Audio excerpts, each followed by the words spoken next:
Assalamualaikum warahmatullahi wabarakatuh. Perkenalkan, nama saya Al-Mafthiyah dengan NIM 2210105000506 dengan kelas 01 SMJP 004 ruangan 204. Program Studi Manajemen S1 Fakultas Ekonomi dan Bisnis Universitas Pamulang.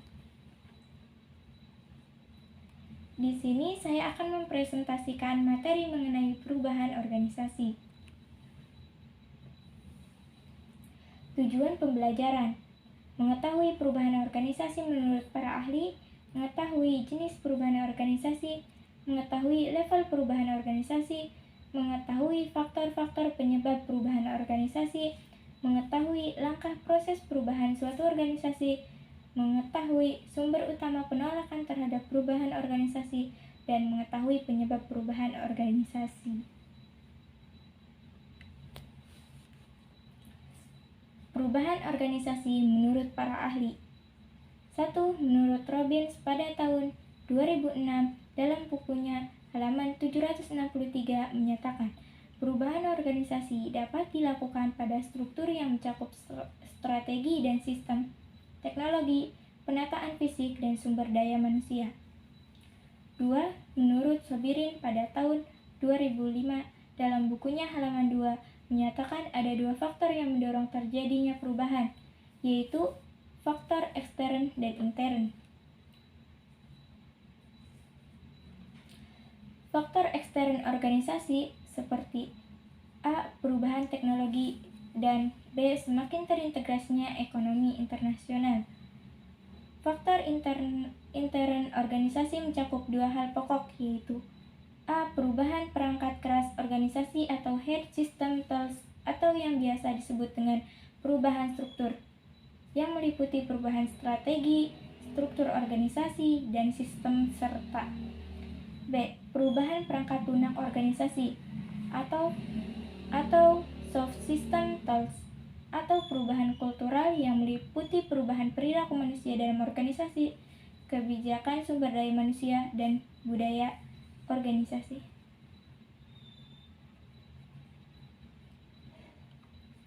Jadi, kesimpulan dari pengertian yang dikemukakan oleh dua tokoh tersebut bahwa pengertian dari perubahan organisasi adalah perubahan terhadap komponen-komponen organisasi seperti struktur, strategi, sistem, dan perilaku manusia yang bertujuan untuk meningkatkan efektivitas dari perusahaan tersebut.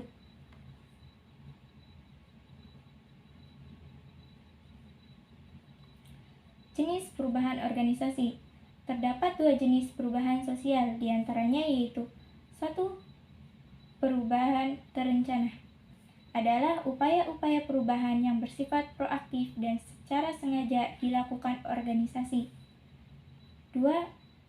Perubahan tidak terencana adalah jenis-jenis perubahan yang tidak dapat diantisipasi organisasi.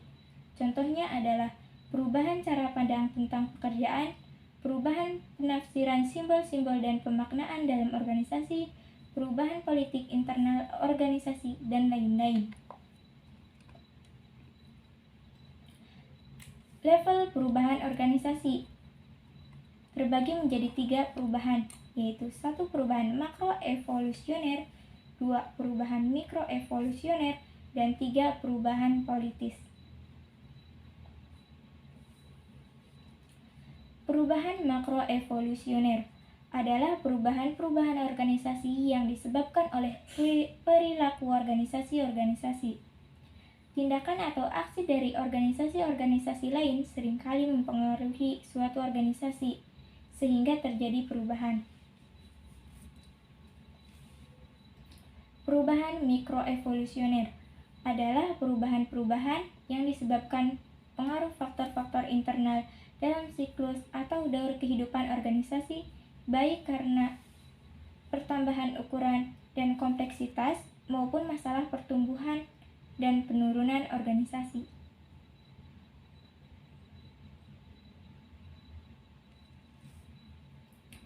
Perubahan politis adalah perubahan pada level individu, biasanya pergulatan politik dan kekuasaan dalam organisasi. Faktor-faktor penyebab perubahan organisasi. Menurut Robbins, pada tahun 2006, dalam bukunya halaman 764, ada beberapa faktor yang menjadi alasan mengapa suatu organisasi melakukan perubahan. Diterangkan dalam bukunya bahwa perubahan organisasi memiliki alasan dengan faktor-faktor sebagai berikut. 1. Persaingan. 2. Kejutan ekonomi. 3. Teknologi. 4. Tren sosial. Dan 5. Politik.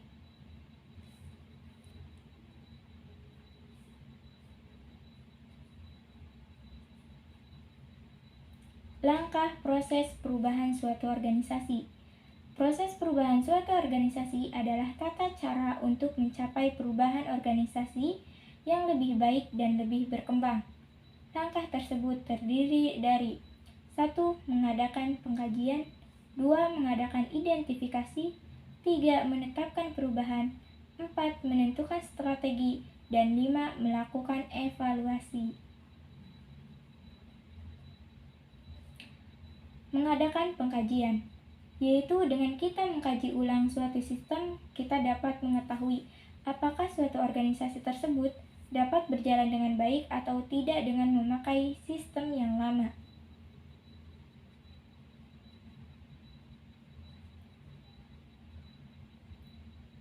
Mengadakan identifikasi. Dalam mengadakan identifikasi, yang perlu diidentifikasi adalah dampak perubahan-perubahan yang terjadi dalam organisasi. Setiap faktor yang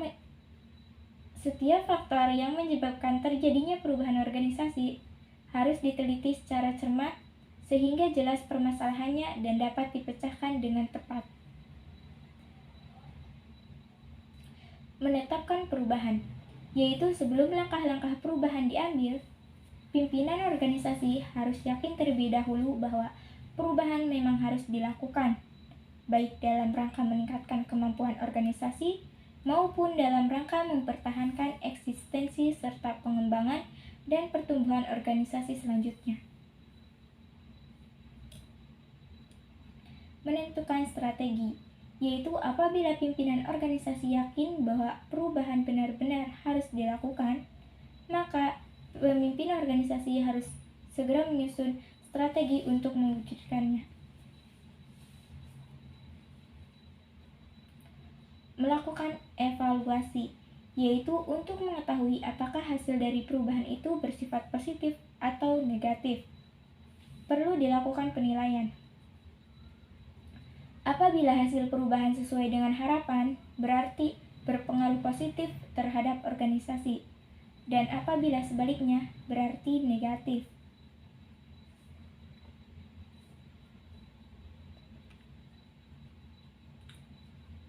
Sumber utama penolakan terhadap perubahan organisasi. 3 sumber utama penolakan terhadap perubahan organisasi terdiri dari 1. Pengaruh faktor budaya organisasi. 2. Kepentingan individu. Dan 3.